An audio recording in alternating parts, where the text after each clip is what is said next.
Is the Maltese Falcon the stuff that dreams are made of, or does it lack plain speaking and clear understanding? Find out today on Really Old Movies.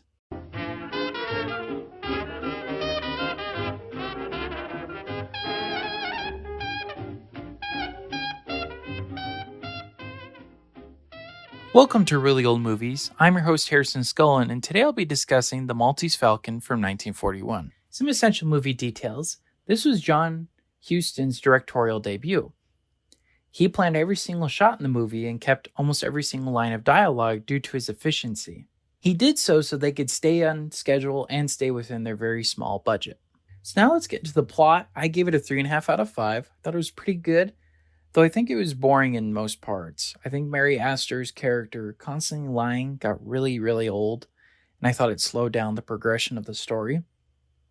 I also thought the eponymous Falcon only shows up near the end, so it's like, what? That was kind of disappointing too, that we never really see it until pretty much the end of the movie. It also was confusing at parts as to why Humphrey Bogart's character Sam would want to work with the bad guys. Was he trying to get the Falcon for financial gain? Was he trying to exact revenge on his dead business partner?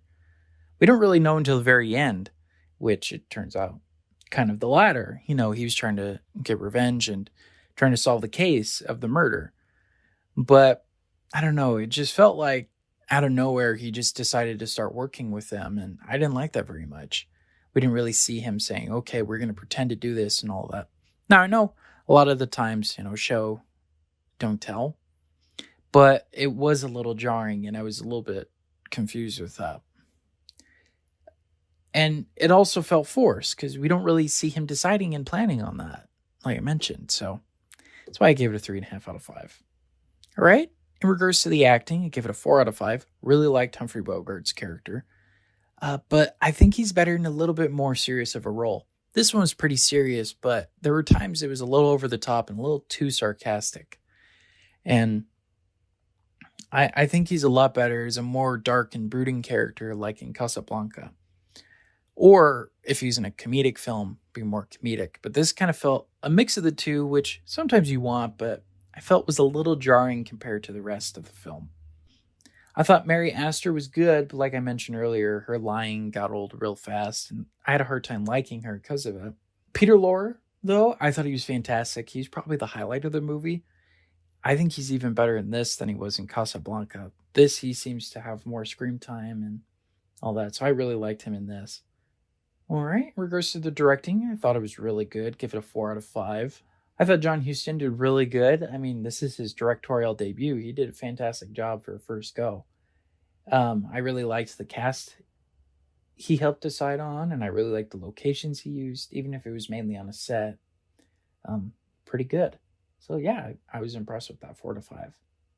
All right, in regards to cinematography and special effects, 5 out of 5. Thought it was really good.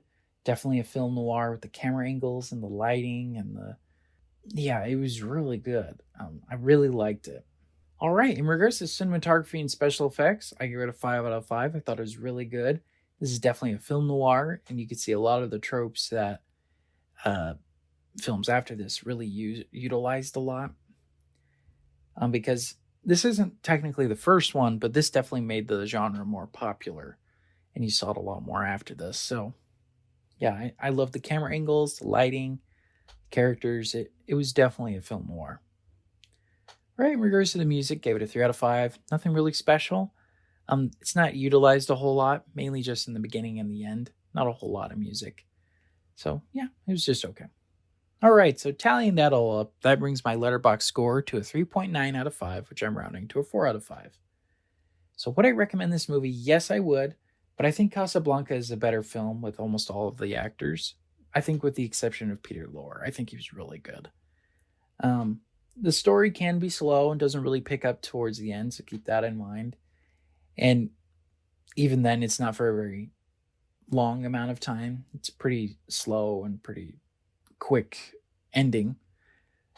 And like I said, the Maltese Falcon itself doesn't show up till towards the end. All right, so those are my thoughts on the Maltese Falcon from 1941.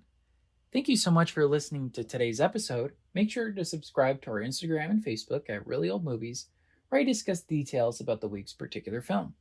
New podcast episodes are released Saturdays at 8 p.m. Pacific Standard Time on Apple Podcasts, Spotify, and Amazon Music. All right, thank you so much. This has been Really Old Movies. I'm your host, Harrison Scullen. Take care.